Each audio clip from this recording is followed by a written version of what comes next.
Cette émission est rendue possible grâce à la famille des partenaires de l'Église de la Victoire.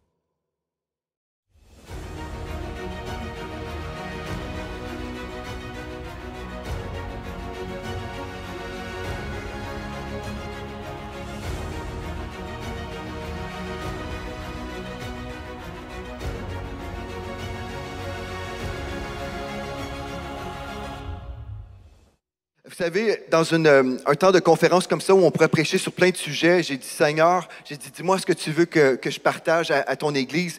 Et puis ce que j'ai reçu, en fait, c'est en me réveillant, c'était la parole, si tu crois, tu verras la gloire de Dieu. Si tu crois. Et là, vous allez dire, Pasteur Joël, tu vas encore nous prêcher sur la foi? Oui. Gloire à Dieu. Alléluia. Gloire à Dieu. Remarquez le message de la foi. C'est à répétition ici, en boucle. Mais savez-vous pourquoi? Mon juste vivra par la foi. Mon juste vivra. C'est la façon par laquelle on peut vivre. Alléluia. Le texte nous dit dans Jean 11, verset 39. Jésus dit, ôtez la pierre. Marthe, la sœur du mort, qui s'appelait Lazare, lui dit, Seigneur, il sent déjà, car il y a 4 jours qu'il est là. Jésus lui dit, ne t'ai-je pas dit que si tu crois, tu verras la gloire de Dieu. Et c'est la parole de Dieu pour nous aujourd'hui. Si tu crois, tu verras la gloire de Dieu. Si tu crois. Ceci veut dire, si je ne crois pas, peut-être je vais limiter Dieu dans ma vie. Mais combien d'entre vous voulez limiter Dieu? Personne, hein? On veut vraiment accomplir la volonté de Dieu. Et puis, vous savez, on n'est pas parfait, personne. Il n'y a personne qui est parfait, mais on peut discerner, en fait, notre parcours. Si on reste connecté à l'Esprit de Dieu, Dieu va toujours nous guider dans de verts pâturages. Amen. Et des fois, on est là, on dit, je me suis trompé ici. Mais gloire à Dieu, nous avons un Dieu qui est tellement gracieux, il nous pardonne toutes les fois qu'on se repent. Amen. Mais ce qu'on comprend ici, c'est que Dieu, en fait, pour plaire à Dieu, on a besoin de choisir la foi. Choisir la foi, ne pas être dirigé par les circonstances, ne pas être dirigé par nos émotions, ne pas être dirigé par les opinions, mais d'être dirigé uniquement par la foi, le message que Dieu nous a donné et par son Saint-Esprit. Amen. Donc, nous sommes dirigés par la parole et par le Saint-Esprit. Et c'est ça que Dieu nous appelle à faire. Aujourd'hui, le titre, c'est « Quand l'impossible devient possible ». Quand l'impossible devient possible. Vous connaissez l'histoire de Lazare. Bien, quand quelqu'un est décédé, et la personne sent mauvais, déjà, on peut se dire, c'est trop tard. N'est-ce pas vrai, ça? On peut se dire, c'est trop tard, il n'y a plus d'espoir. Avez-vous déjà été devant une situation où ça semblait, il n'y a plus d'espoir aujourd'hui?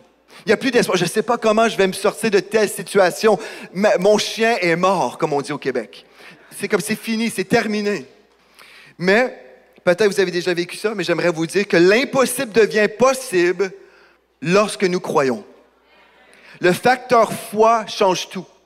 Vous êtes devant une situation impossible, mais Dieu parle. Mais Dieu donne une vision. Mais Dieu donne un songe, un rêve. Dieu donne une stratégie.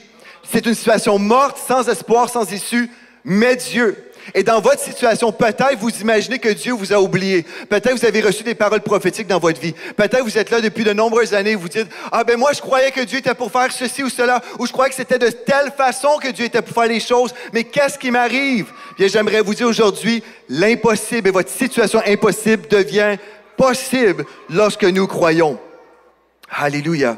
Maintenant, j'aimerais vous parler d'une chose impossible qu'on avait, nous, devant nous. Et on va aller dans Ésaïe 54, au verset 2 et 3. Ésaïe 54, verset 2 et 3. Dans une situation peu probable, Dieu a parlé. Dans une situation qui n'était pas évidente, Dieu a parlé. Il nous a donné ce verset, ce passage des Écritures concernant la destinée de cette maison. Il a dit, « Élargis l'espace de ta tente. » Si vous aimez aller en camping, peut-être vous allez dire, OK, ça c'est bien. Mais en fait, ça concernait vraiment la maison spirituelle. Élargis l'espace de ta tente, qu'on déploie les couvertures de ta demeure. Ne retiens pas. Ça, c'est dans la version Louis II, ne retiens pas. Mais dans la version Parole de vie, nous lisons, écoutez bien, attachez vos ceintures. Ne calcule pas tes dépenses. Dieu a dit, élargis l'espace de ta tente, qu'on déploie les couvertures. Ceci veut dire dépenser. Quand on déploie les couvertures, ça veut dire qu'on doit acheter des couvertures pour les déployer. C'est ça que ça veut dire. Et là, Dieu dit, ne calcule pas tes dépenses. Wow! Qu'est-ce que ça veut dire, ça? Allonge tes cordages et affermis tes pieux. Pourquoi? Au verset 3, car tu te répandras à droite et à gauche, ta postérité envahira des nations et peuplera des villes désertes, car tu te répandras à droite et à gauche. Mais Dieu nous disait, ne calcule pas tes dépenses. Il y a eu un temps, un dimanche matin, je venais tout juste de prêcher dans notre ancien local, et puis, comme j'étais là, derrière la chaire, j'ai eu une vision d'un homme qui traversait un pont, mais le pont n'existait pas toujours. Il marchait, il devait prendre un pas de foi, et le pont se construisait sous ses pieds. Et au départ, quand j'ai eu cette vision, j'ai pensé que c'était une parole prophétique pour quelqu'un dans l'assemblée. Donc, j'ai juste parlé, j'ai dit, voilà, Dieu vous appelle à prendre des pas de foi. Des fois, c'est plus facile de le dire aux autres. Quand Dieu nous parle, c'est autre chose, n'est-ce pas vrai? Et Dieu disait, ne calcule pas tes dépenses. Ce que j'ai vécu, en fait, le Seigneur m'a dit en rentrant à la maison, cette parole était pour toi. Tu es cet homme qui doit prendre des pas de foi et marcher. Et ça veut dire, quand on prend des pas de foi, ça veut dire c'est soit que Dieu va intervenir ou c'est la catastrophe. C'est ça, c'est un ou l'autre. Donc, si Dieu a parlé, on doit écouter ce que Dieu a dit et dire, Seigneur, tu l'as dit et le pont est là. Vous comprenez? Et toutes les fois, on prend des pas de foi, le pont est là. Et comme ça, et comme Pasteur Gouel mentionnait, un employé, une famille. Et c'est comme ça, Dieu a toujours pris soin. Pourquoi? Parce que notre Dieu est fidèle. Notre Dieu est fidèle à sa parole, mais pas à nos paroles, forcément. Il faut découvrir ce que Dieu a dit. Vous comprenez? Il faut entendre sa voix. Aujourd'hui, je vais vous aider à comprendre comment croire quand cela ne fait aucun sens. La vie de foi, ce n'est pas une vie intellectuelle. Ce n'est pas une vie rationnelle. La vie de foi, c'est une vie qui pourrait sembler totalement stupide aux yeux des hommes. Est-ce que vous me suivez? La vie de foi, là, ça veut dire, en fait, tout ce que vous calculez vous indique, ne fais pas ceci, ne fais pas cela. Mais la vie de foi, ça veut dire, on entend Dieu et on écoute ce que Dieu a dit. Mais la chose la plus importante, c'est d'entendre Dieu. Parce que si on fait n'importe quoi, là, on peut se retrouver dans des problèmes. Mais si on demeure connecté au Saint-Esprit et Dieu nous parle, c'est alors qu'on peut dire, Seigneur, tu as parlé, donc je vais écouter ta voix, je vais obéir à ce que tu me dis de faire. Gloire à Dieu. Donc, ne retiens pas, ne calcule pas tes dépenses, car tu te répandras à droite et à gauche. Et depuis cette parole, on est parti d'une personne qui était membre de l'Église de la Victoire sur Internet, parce qu'avant, je n'ouvrais même pas le membership à d'autres personnes. Je ne voulais pas avoir des gens connectés à l'extérieur. Je voulais que les gens viennent à l'Église. Pour moi, c'était ma vision. Je veux que les gens viennent à l'Église. Amen. Et si vous êtes à l'Église ici, vous êtes les bienvenus dimanche prochain. Amen. Nous aimons les êtres humains à l'Église. Alléluia. Bon, sauf que je disais toujours non, les gens voulaient devenir membres. Puis non, je veux que les gens viennent à l'Église, c'était comme ça. Mais pendant la pandémie mondiale, où on a tous été obligés d'être sur Internet, Dieu m'a parlé, m'a dit, ouvre l'Église au membership.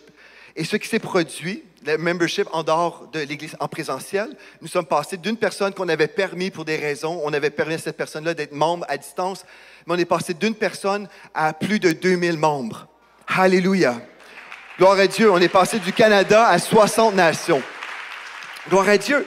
Mais tout ça, c'est simplement parce que Dieu a parlé. Mais si on fait les choses sans entendre la voix de Dieu, c'est là où ça devient compliqué. Et aujourd'hui, peut-être vous posez la question, comment croire quand cela ne fait aucun sens? Voulez-vous savoir? Je vais prendre juste encore 10 minutes. Est-ce que vous êtes capable? Votre Big Mac va vous attendre plus tard. Gloire à Dieu. Ou votre dinde dans le four, elle va vous attendre aussi. C'est bien cuite. Gloire à Dieu. La première chose, comment croire quand ça ne fait aucun sens? La première chose, j'aimerais vous dire, ce n'était pas dans mes notes, mais ne cherchez pas à avoir l'approbation des hommes. Je vais vous dire la première chose, ne cherchez pas à avoir l'approbation des hommes. Amen. Si vous dites, vous appelez Jacqueline et Jean-Guy, puis vous dites, ben, qu'est-ce que tu en penses? Jacqueline va peut-être dire, c'est pas une bonne idée. Jean-Guy va peut-être dire, ah non, ben, écoute, ça va être le désastre. Donc, Jacqueline et Jean-Guy ne sont pas des références forcément.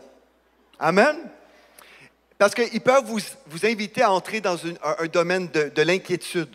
Et l'inquiétude, en fait, c'est de méditer sur le fait que Dieu ne sera pas fidèle à sa parole. L'inquiétude, c'est de méditer sur le fait que Dieu ne sera pas fidèle à sa parole. Mais la foi, c'est de croire que ce que Dieu a dit, il va l'accomplir. C'est ça la foi. Gloire à Dieu. Donc, la première chose, nous devons apprendre à entendre la voix du Seigneur. Première chose, si vous dites, moi je veux entrer dans ma destinée et ce qui semble impossible, moi je veux vivre l'impossible aujourd'hui, tout comme Lazare, que sa situation était totalement désespérée, il était littéralement mort et il puait là. Et pourtant, c'était possible qu'il revienne à la vie. Cette situation impossible était possible pour Jésus-Christ. Donc le premier point, nous devons apprendre à entendre la voix du Seigneur. Plusieurs chrétiens me disent, et aujourd'hui je vais vous exhorter, annulez pour toujours ces paroles. Moi, je ne sais pas comment entendre la voix de Dieu. Moi, je n'entends pas la voix de Dieu. Aujourd'hui, à partir d'aujourd'hui, j'aimerais vous dire, voici votre décret, si vous avez suivi les autres enseignements de cette fin de semaine. Jean 10, verset 27 nous dit, Jésus a dit, « Mes brebis entendent ma voix. » Est-ce que Jésus est un menteur ou il dit toujours la vérité? Il dit la vérité. Donc, il a dit, « Mes brebis entendent ma voix, je les connais et elles me suivent. » C'est votre décret à partir d'aujourd'hui. Vous avez commencé à dire, moi, j'entends toujours la voix de Dieu. Moi, quand Dieu parle, je l'entends. Je n'ai pas de problème à entendre la voix de Dieu, je n'ai pas de mal à entendre. Dieu me parle et j'entends clairement. Alléluia, j'ai sa parole et j'ai son esprit qui habite en moi. Alléluia, et j'entends avec clarté la voix de Dieu. À partir d'aujourd'hui, dites ça.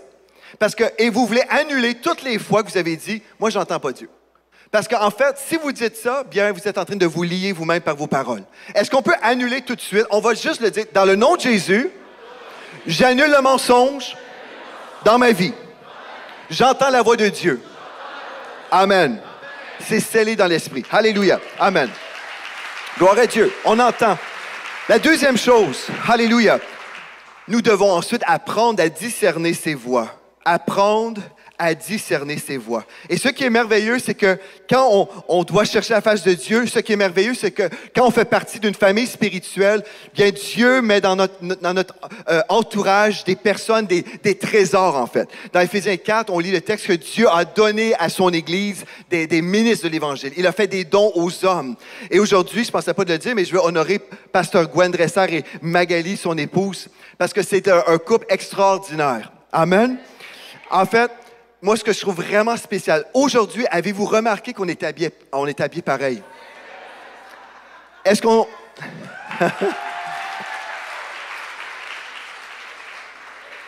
On ne s'appelle pas avant. C'est juste comme ça. Si vous voyez, on s'habille pareil, c'est pas parce qu'on s'appelle pour dire, qu'est-ce que tu vas porter aujourd'hui? C'est juste comme ça. On est appelés à travailler ensemble. On est appelés à travailler ensemble. Et ce qui est extraordinaire, c'est que pour discerner les voix de Dieu, Dieu nous parle, mais il va aussi parler à un bras droit. Il va parler pour confirmer des directions. Et c'est ça qui est absolument extraordinaire quand on voit la main de Dieu, où on voit l'unité de l'Esprit. L'unité de l'Esprit, pour qu'on puisse avancer avec foi, qu'on puisse recevoir les mêmes révélations au même moment, avec les confirmations précises. Alléluia! C'est là où on sait que c'est l'œuvre de Dieu, ce n'est pas l'œuvre de l'homme. Vous comprenez? Et moi, je rends grâce à Dieu pour Pasteur Gwen et Magali. Alléluia. Le texte nous dit dans Romains 8, 14, « Tous ceux qui sont conduits par l'Esprit de Dieu sont fils de Dieu. » Ou tous les fils de Dieu sont conduits par l'Esprit de Dieu. Et c'est ça que vous devez croire aussi. Si l'impossible peut devenir possible, vous devez croire en fait que vous êtes conduits par le Saint-Esprit. Des fois, on est là, on ne sait même pas. On est conduit par le Saint-Esprit d'une façon inconsciente. On est là, on répond à l'appel de Dieu, mais on se retrouve à la bonne place au bon moment. Et là, on est là. Au final, je ne savais pas que Dieu voulait que j'achète telle chose. Chez Walmart, je devais acheter du dentifrice chez Walmart pour rencontrer quelqu'un. C'est un rendez-vous divin. La pensée venait de Dieu. Tu as vraiment besoin de te laver les dents. Tu as vraiment besoin. Tu as besoin. Vas-y.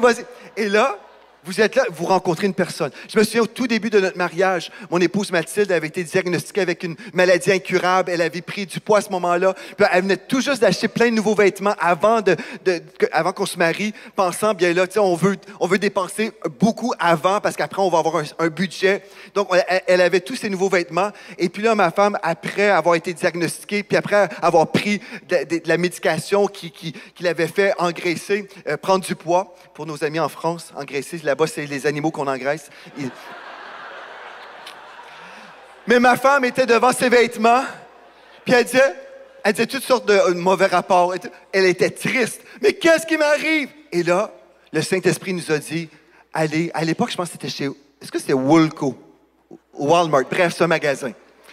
c'est un magasin. Et là, qu'est-ce qui se passe? Dans les rangées, on rencontre l'évangéliste Bertrand Bouchard et Janine.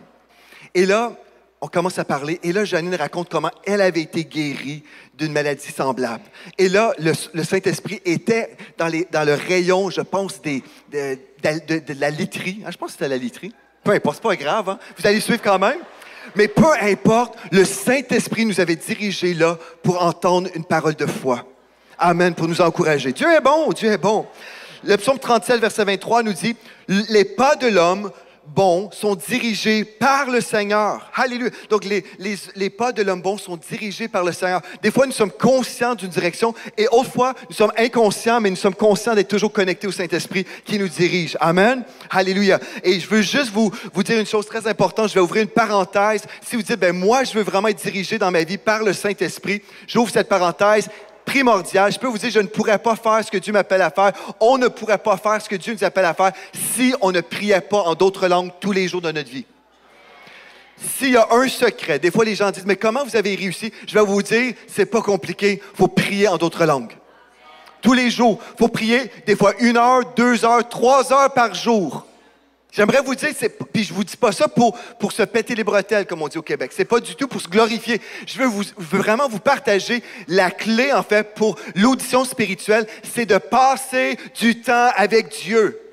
C'est de passer du temps avec Dieu. Et comme je prie en d'autres langues, mon esprit devient de plus en plus sensible à sa voix. Et c'est là où amen, gloire à Dieu, comme on prie en d'autres langues, on choisit de prier en d'autres langues. C'est là où Dieu, le Saint-Esprit, nous dirige par sa paix et dans sa joie, toujours. Et quand on a l'absence de la paix ou l'absence de la joie, on sait que le Saint-Esprit nous dit, fais attention. Vous comprenez? Dieu va nous diriger comme ça. Et vraiment, j'aimerais vous dire, la prière en langue, c'est tellement précieux. Je vais vous montrer pourquoi. Dans Romains chapitre 8, versets 26 à 28. Je vais commencer avec le verset 28 qui nous dit, « Nous savons du reste que toute chose concourt au bien de ceux qui aiment Dieu, de ceux qui sont appelés selon son dessein. » Combien d'entre vous avez déjà entendu ce verset-là? « Toute chose concourt au bien de ceux qui aiment Dieu. » Et on a entendu ça pour toutes les histoires possibles. On a entendu des gens dire, « Ah bien, j'ai eu un accident de voiture, mais ça concourt à mon bien. J'ai reçu telle chose qui me détruisait et c'était pour mon bien. » Ce n'est pas le sens du texte. Est-ce qu'on peut le lire dans son contexte? Romains 8, verset 26 nous dit, « De même aussi, l'Esprit nous aide dans notre faiblesse. Car nous ne savons pas ce qui nous convient de demander dans nos prières, mais l'Esprit lui-même intercède par des soupirs inexprimables. » Et celui qui sonde les cœurs connaît quelle est la pensée de l'Esprit, parce que c'est selon Dieu qu'il intercède en faveur des saints. Nous savons du reste que toute chose concourt au bien de ceux qui aiment Dieu, de ceux qui sont appelés selon son dessein. Ce passage nous parle de prier selon le Saint-Esprit, et on prie selon le Saint-Esprit quand on peut prier en français et être dirigé par le Saint-Esprit, mais la grande partie de cette prière en esprit, c'est en langue. Je ne sais pas comment prier, il y a ce défi, mais je ne sais pas comment résoudre, mais je connais celui qui peut résoudre le défi, donc je vais prier en langue, je vais prier en langue, je vais prier en langue, et là, c'est alors que toutes choses vont concourir à mon bien. C'est alors que ces choses négatives que le diable voulait faire contre moi, il va transformer ça en mon bien. Voyez-vous, c'est alors toutes choses concourent à mon bien parce que j'ai prié en langue et cette chose-là a été transformée. Amen. Troisième point, j'ai juste 5 points. Alléluia, puis il me reste 39 secondes. Peut-être que vous allez être gracieux et vous allez me donner 2 minutes de plus. OK, 5. Gloire à Dieu. J'ai une notification Big Mac encore disponible à 12h05. Alléluia. Nous devons faire confiance au Seigneur comme disant toujours la vérité. Quand Dieu vous a parlé, et vous savez que Dieu vous a parlé, vous avez une conviction, Dieu m'a parlé. Là, vous devez faire confiance au Seigneur. Vous devez faire confiance au Seigneur. Et si Dieu est là, il dit, OK, prends un pas de foi. Oui, mais Seigneur, il n'y a rien là, c'est juste de l'eau. Prends un pas de foi. Vous devez faire confiance à sa parole. Il vient de vous parler. Marche sur l'eau. Vous prenez un pas et là, Dieu est là. Il faut faire confiance à Dieu. Nombre 23, verset 19 nous dit, « Dieu n'est point un homme pour mentir, ni fils d'un homme pour se repentir. Ce qu'il a dit, ne le fera-t-il pas? » Et la réponse est oui. Dieu fait toujours ce qu'il a dit. Ésaïe 55, verset 11, dans la parole de vie. Ah, regarde-moi Satan. Béelzébul. Alléluia. OK. Parole de vie, Ésaïe 55, verset 11. La parole qui sort de ma bouche ne revient pas vers moi sans résultat. C'est ça que Dieu a dit. Je vais relire. La parole qui sort de ma bouche ne revient pas vers moi sans résultat. Elle réalise ce que je veux. Elle accomplit la mission que je lui ai confiée. La parole de Dieu va accomplir la mission que Dieu lui a confiée. Donc, quand vous avez sa parole en vous, vous pouvez lui faire confiance. Seigneur, tu dis toujours la vérité. Et le psaume 138 au verset 2, je vais vous lire dans la version King James francophone. Écoutez bien ceci. En fait, ce verset décrit le message de l'Église de la Victoire pour les nouvelles personnes. Si vous dites, c'est quoi ce message de la foi? Le message de la foi veut simplement dire que nous croyons toute la Bible. Amen. Nous croyons la Bible et nous croyons que la Bible est l'autorité absolue en matière de foi. Donc, amen, amen. Le message de la foi veut dire que la parole de Dieu est au-dessus de notre opinion. Je veux préciser ce texte qui nous dit, tu as magnifié, en parlant de Dieu, tu as magnifié ta parole au-dessus de tout ton nom. Et Pasteur Gwen a écrit le chant Richement béni qui en parle justement. C'est dans ce chant-là, n'est-ce pas? Amen. Tu as magnifié ta parole au-dessus de ton nom. Ceci veut dire, Dieu a parlé et Dieu se soumet à sa propre parole. Ceci veut dire que Dieu ne mentira jamais. Dieu ne mentira jamais. C'est pour ça, des fois, quand les gens parlent de la souveraineté de Dieu, Dieu peut faire ce qu'il veut. Mensonge, Dieu ne peut pas mentir. J'ai pas eu beaucoup d'amen. Dieu n'est pas un homme pour mentir. Ça, c'est la chose que Dieu ne peut pas faire. Dieu ne peut pas commettre de péché. Gloire à Dieu. Donc, ceci veut dire, on peut lui faire entièrement confiance. Alléluia. J'ai besoin d'appuyer sur cette note-là, je sens. J'aimerais vous dire, frères et sœurs, si vous pouvez arriver et vous dites, je crois que Dieu dit vrai, là. Je crois que ce que Dieu a dit, je vais croire ce que Dieu a dit, bien vous verrez que Dieu va honorer ses promesses dans votre vie. Amen. Donc la foi aura toujours aussi, la quatrième chose, une action correspondante. Quelqu'un peut dire, oui, moi je suis dans la foi, mais la foi qui n'a pas d'action correspondante, c'est une foi morte. C'est ça qu'on voit dans Jacques 2, verset 26.